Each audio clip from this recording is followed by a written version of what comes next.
Coach and Trace Trylko, joined by Robert, 2 letters, 2 words on Twitter, following the Knights' 38-35 loss to Iowa State here in Ames, Iowa. The Knights led this one 28-14 in large part because of the defense. Offense needed to do just a little and could do nearly nothing in the second half. Knights an opportunity here to spring the upset, fall flat, lose by 3.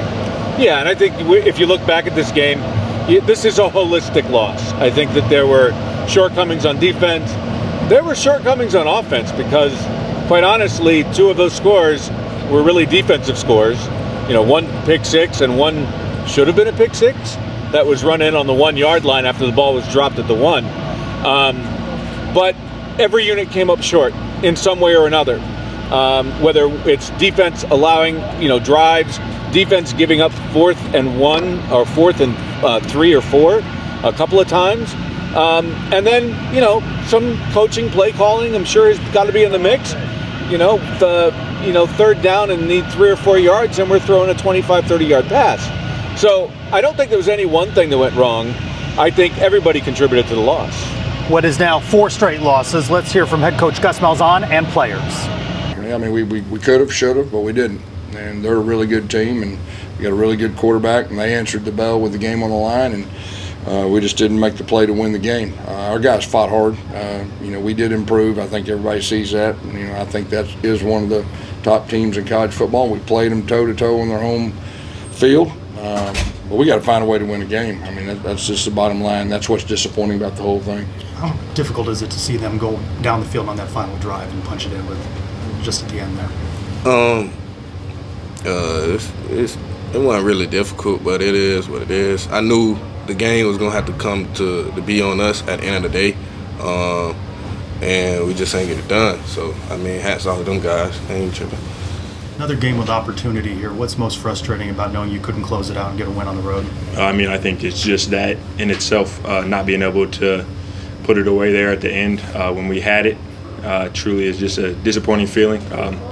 But it's one that we got to clear because we got another opportunity coming up this week. What do you hope you can build on from this one? What you can build on is, the reality is when you take away that it stinks that we lost that game, that we played one of the top 10 teams in college football on their home field, and we had opportunities to win. We just didn't win. We got to figure out a way to take the next step. We improved last week, even though we did some, but we improved quite a bit this week, but we got to find a way to take the next step and win the game. While the losses mount for the Knights, that's now 4 straight. The wins continue to pile up for Iowa State. They remain undefeated. You had opportunity as part of our Sons of UCF team coverage to speak with head coach Matt Campbell of the Cyclones and players, and I feel like I say this all the time now, a happier postgame for the other team. Yeah, for sure it was a happier postgame, but they also know that they kind of escaped a little bit because this game was not supposed to be as close as it ended up being. And I asked Coach Campbell, why they seem to have a difficulty with our offense in some instances. And they said it came down to the quarterback, that the spark that he gave this team was a spark that started in Cincinnati and seemed to carry over here. He also said that UCF is the best athletic team that he's faced so far this year. And of course, talking about the quarterbacks, when I asked wide receiver Jalen Knowles about the way that Iowa State just seemed to move at will on 4th down, whether it was 4th and 1 or 4th and 3 or 4th and 4, he said it came down to their quarterback and the confidence they had in their team. Yeah, let's hear post-game reaction from Iowa State. I was as impressed with this team on videotape as anybody we've seen. And Coach Malzahn, we've got the utmost respect for. I mean, you're talking about a guy that's had elite success in this profession for a long time and has stood for excellence. They were the #1 rushing team coming into the football game, so I think we knew that.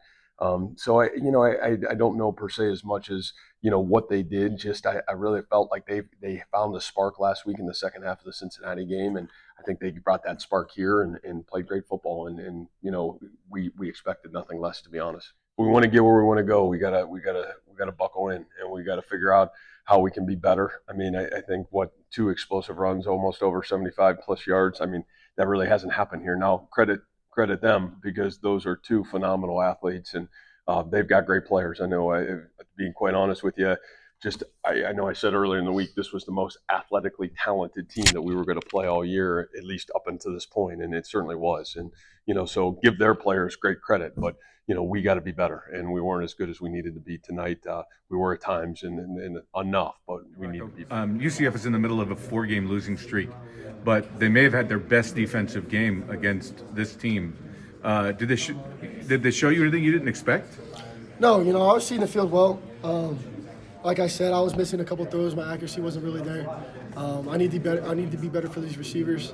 There's honestly 2 touchdowns that I missed that I didn't throw the ball to Jalen or Jaden, and so I got to be back in the film room and be ready for Texas Tech and be better for this team so we can keep winning games. You all were very successful on 4th down tonight. Was it just confidence going in that you could make those plays? I believe a lot of those 4th down conversions was on Rocco's feet, so kudos to him. And then just really the offense as a whole, we always have confidence to if they trust us to go out there and get a 4th down conversion, then we know what we need to do, and we just had the confidence to go and execute.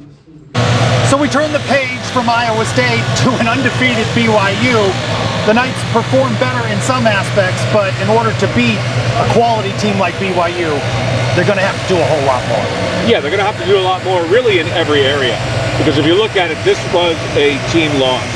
There were questionable calls from the coaching staff. There were drop passes. There obviously the defense allowing a number of fourth-to-go plays be successful, and then not being able to stop critical drives when it's crucial. This was an entire team loss, and all the units, coaching, offense, defense, needs to be better the next time. And we feel like we've said this week after week in what is now a 4-game losing streak. Remember, last year, the Knights' first year in the Big 12, it was a 5-game losing streak. It's going to take something special now to return home, a homecoming game, 3:30 on Saturday against BYU, to spring what is, again, the possibility of an upset. All season long, we've talked about opportunity for the Knights, opportunity on the national stage against Colorado with big noon kickoff, opportunity in Gainesville against the Gators, opportunity here to win a game against a top 10 foe, and each time the Knights have dropped that opportunity and have missed it. So for Robert Aronoff, 2 letters, 2 words on Twitter, I'm Trylko. We're both here in Ames, Iowa. Go Knights! Charge on.